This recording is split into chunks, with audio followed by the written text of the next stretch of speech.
Well, starting the day with some good news from Kerala. For the first time in many days, remember, the sun is shining brightly finally over the state, even as hundreds of thousands of people still remain in relief camps, while many have managed to also return home, but of course breaking down after they witnessed the enormity of that destruction. There was no rainfall and the level of flood water in several areas of the state that got submerged has now receded. But the low-lying areas, especially in districts like Ernakulam, worst hit Idiki and Thrissur, was still under a sheet of water. United Arab Emirates has pledged about 700 crore for the relief work in Kerala. In fact, Prime Minister Modi even expressed his thanks to this gesture by the UAE. In fact, both central and state agencies, besides the NGOs, continue to rescue those who are still stranded in flood areas and provide relief on a massive scale. Several groups have launched an initiative to clean people's residence, and the union government has also now deputed a team of specialized doctors, because remember, once the water recedes, there will be a fear likely of a disease outbreak.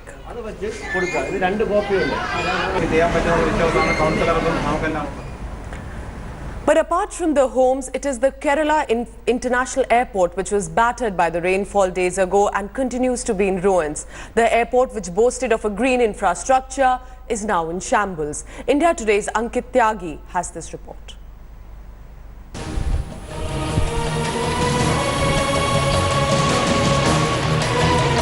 Once busiest airports in Kerala, the Kochi International Airport is in ruins.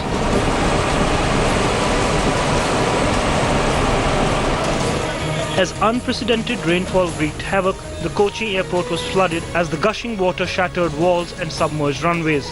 The airport remains ravaged, with all flight operations suspended till August 26. The floods have caused huge damage to the airport infrastructure, and the losses are pegged between rupees 200 to 250 crore.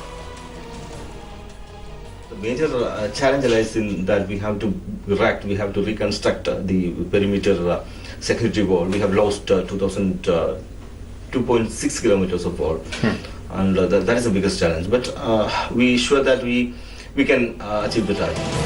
Kochi Airport has the distinction of being world's first solar airport and is known as Green Park.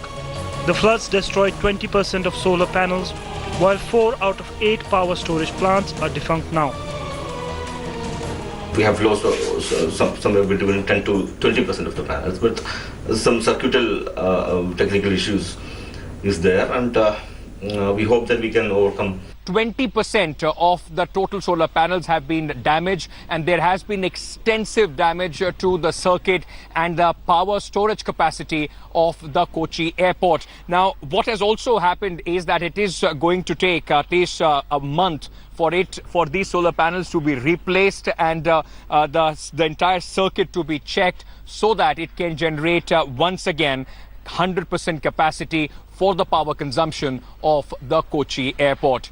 Though the officials are not worried about the funds because the airport is in fact insured, but they say it is one of the setbacks that the floods have dealt to the green initiative of the Kochi International Airport. With video journalist Manvinder, Ankit Tyagi for India Today. Well, there is also an advisory coming up that people who are moving back to their flood-hit home in Kerala would also want to watch out for probably poisonous snakes, as snake bites have been identified and reported as one of the major killers in post-flood situations. India Today's Shalini Lobo sent us this update.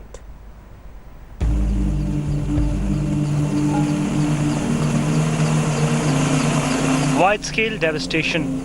Nature's fury rendering over 1 million people homeless.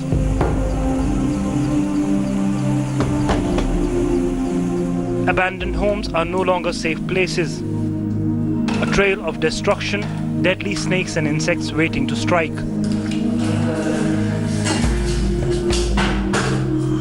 In Angamali, the northernmost suburb of Kochi city, the Little Flower Hospital is witnessing an unusual rush of patients suffering from snake bites. The last August 15 till this day, we have cases, especially on the snake bite cases are there. Around 53 cases we have treated during this span of 6-7 days. And during the flood time, The snakes come out from their shelters, and mainly the houses being affected by the flood. Once they enter into the house, the snakes are seen here and there. People do not easily find out the snakes because of the mud, mud.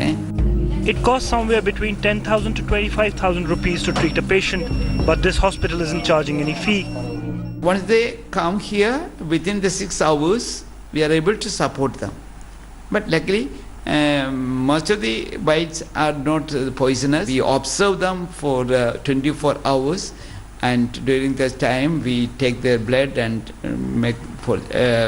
send to our laboratories, and accordingly we will see whether it is they are bitten by the poisonous or not. If it is poisonous, we will take them to medical ICUs, and at times their kidneys are being affected by that. The blood samples of victims are sent to a lab, and if poison is detected, they are shifted to a special unit. पानी का वजह से company पूरा कचरा हो गया है, room भी कचरा हो गया, और सब कपड़ा भी उधर मेरा गिरा हुआ था, वो सब लेके मैं साफ़ कर रहा था।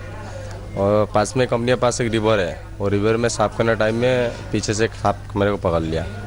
बाद में कंपनी में ओनर को बोला, उसने अपना गाड़ी से मेरे को यहाँ से लग छोड़ा है। अभी भी मेरा खून टेस्ट हो रहा है, लेकिन अभी तक पॉइजन निकला नहीं है। मेरे को 24 आवर्स इधर रुकने के लिए बोला है। Some patients even need dialysis, as the venom can affect kidneys. Most remain under observation for 24 hours.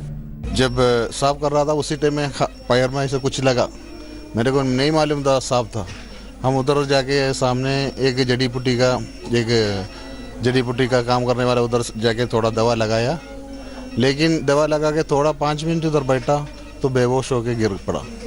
तो उधर से आदमी लोग मेरे को उठा के इधर हॉस्पिटल में लेके आया, इधर से दवा दिया, अभी थोड़ा ठीक है। हम पहले 25-26 साल से सऊदी में था, तब इधर आया, पूरा जो सामान अभी 4 महीने हुआ था आगे, पूरा सामान तो पानी में डूब गया। As Kerala begins the rebuilding process, medical health infrastructure needs special attention. Over 50 cases in 5 days at the Little Flower Hospital in Angamali, and this of people who have come here with snake bites. Water levels have started receding. People have started cleaning their houses, and in the process, they are getting bitten by snakes. Now, what the hospital has decided, because of the shocking increase in the number of patients, they have decided to give the treatment free of cost for this week and the next as well. Now, we were talking to the director of the hospital, Dr. Sebastian, who was telling us that, in a month they get around 5 to 10 cases of snake bites, but in the last 5 days they've had more than 53 cases in this hospital alone.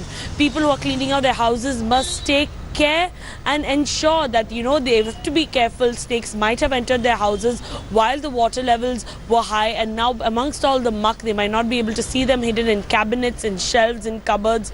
Do take care and be very careful about whether snakes are there or not, because they are entering houses, they are entering cars at this point of time as water is receding, and that is why the Little Flower Hospital has also decided to give free of cost treatment to the shocking 50 odd cases that have come here in the last 5 days.